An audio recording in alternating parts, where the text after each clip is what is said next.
Hola, vamos a compartir el texto de hoy, Salmos 54, versículos 1 al 7. Vamos a leer, dice: Oh Dios, sálvame por tu nombre, y con tu poder defiéndeme. Oh Dios, oye mi oración, escucha las razones de mi boca, porque extraños se han levantado contra mí, y hombres violentos buscan mi vida. No han puesto a Dios delante de sí. He aquí, Dios es el que me ayuda, el Señor está con los que sostienen mi vida. Él devolverá el mal a mis enemigos, córtalos por tu verdad. Voluntariamente sacrificaré a ti, alabaré tu nombre, oh Jehová, porque es bueno, porque Él me ha librado de toda angustia y mis ojos han visto la ruina de mis enemigos. 7 versículos donde vemos una situación de David que ya nos parece conocida, donde está siendo perseguido y acude a Dios para que lo ayude. Vamos a orar. Dios, te damos gracias por tu amor para con nosotros, por la salvación que nos has dado en Cristo, por todas las promesas que cumples en su nombre en nosotros, por tu cuidado, por tu sustento, por tu gracia. Tantas cosas, Señor, que nos das día a día, pero también porque nos muestran en tu palabra que hay propósito en nuestras vidas, que tú estás obrando en nosotros cada día, porque no estamos solos. Ayúdanos hoy a entender lo que tienes para nosotros, en el nombre de Jesús. Amén. David estaba siendo perseguido por Saúl. No es que yo lo invente, sino que en el título del Salmo dice eso. Al músico principal, en Nejinot, masquil de David, cuando vinieron los cifeos y dijeron a Saúl: ¿no está David escondido en nuestra tierra? Y básicamente tenemos ahí la historia. Aparece en el primer libro de Samuel, en los capítulos 23 y en el capítulo 26 también esta historia.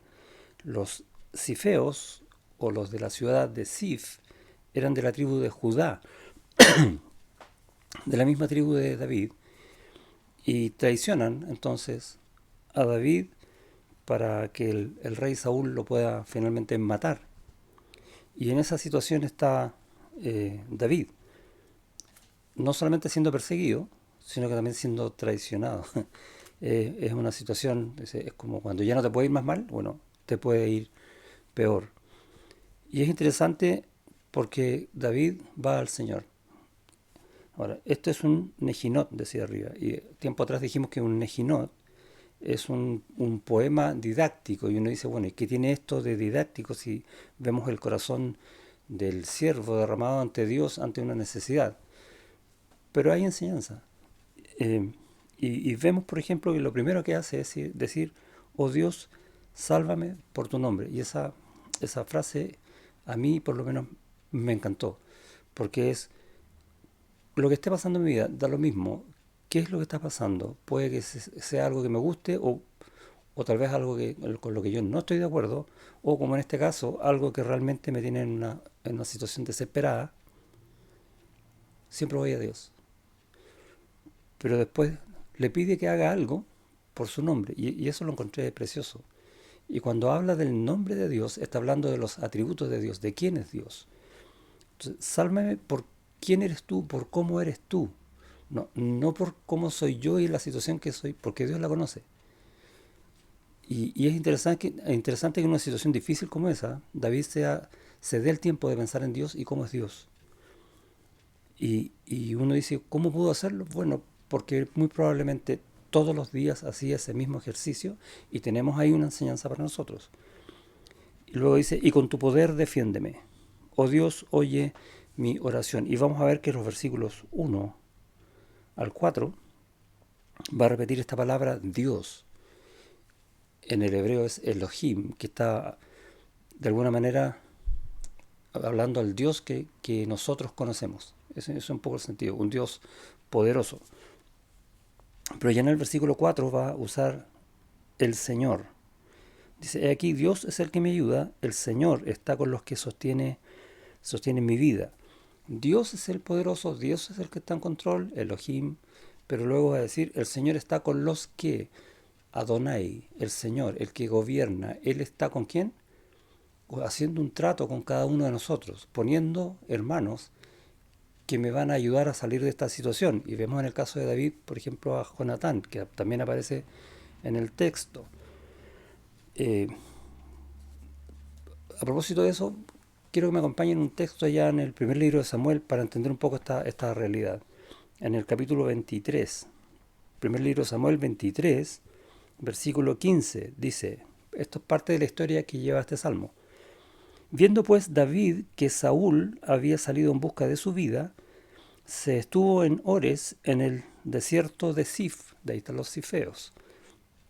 Entonces se levantó Jonatán, hijo de Saúl, y vino a David a Ores y ofreció su mano, y fortaleció su mano en Dios. Le dijo, no temas, pues no te hallará la mano de Saúl, mi padre, y tú reinarás sobre Israel, y yo seré segundo después de ti, y aún Saúl mi padre, así lo sabe. Y esto es para tenerlo guardado. Saúl sabía exactamente qué cosa, que David iba a ser el próximo rey. Y ambos hicieron pacto delante de Jehová, y David se quedó en Ores, y Jonatán se volvió a su casa. Después subieron los de Sif para decirle a Saúl en Gabaa, ¿no está David escondido en nuestra tierra en las peñas de Ores? Que es el título del salmo, ¿recuerda? Ahora, ¿por qué Saúl está persiguiendo a David? Conocemos la historia, pero ¿por qué entró eso en el corazón de alguien que estaba con Dios, Saúl, y vemos en la historia como Dios también le hablaba y obraba por medio de él, y por qué él se separó? Y ahora está atacando a otro hombre de Dios, que es David. Y, y hay una enseñanza grande acá, que cuando nosotros estamos luchando contra un hermano, estamos luchando la batalla equivocada. No es esa. La batalla verdadera debería ser en nuestro corazón para saber por qué mi corazón está pensando esas cosas, que es lo que no pensó Saúl. Y, y uno tiene que empezar a pensar, ¿por qué alguien se va a ir en contra de un hermano? ¿Orgullo? Eh, ¿Murmuraciones? ¿Por qué llegar a pecados de este tipo donde ya después no paras? Al punto de separarte tanto de Dios que en el Salmo, volvemos al Salmo, en el versículo 3 al final, dice, no han puesto a Dios delante de sí. Y ese versículo es clave. Todo esto está sucediendo porque dejaron a Dios atrás y pusieron su orgullo primero. Cuando nosotros empezamos a mirarnos más a nosotros mismos y menos a Dios, siempre, siempre vamos a caer en errores, siempre nos vamos a equivocar, siempre vamos a pecar. Y ahí está la parte didáctica del Salmo, por lo menos lo que yo veo. Si no ponemos al Señor primero, vamos a caer. ¿Quieres hacer las cosas bien? ¿Quieres cuidar a tu hermano? Como dice el versículo 4, el Señor está con los que sostienen mi vida. Si hay un hermano que está pasando por dificultades, ¿quieres apoyarlo, sostenerlo? Dice que el Señor va a estar contigo. ¿Quieres eso? Bueno, que Dios sea verdaderamente tu Dios. Por eso partí diciendo, mira los versículos 1 al 4, en todos dice Dios. Y en el 4 ahora va a decir Señor, esta relación de que Él es mi Señor, yo soy su siervo. Pero quiero ir al versículo 5, dice, Él devolverá el mal a mis enemigos, córtalos por tu verdad. Y esto lo dice porque sabe que la venganza es del Señor. Lo dice Pablo a los romanos, aparece muchas veces esto en la Biblia.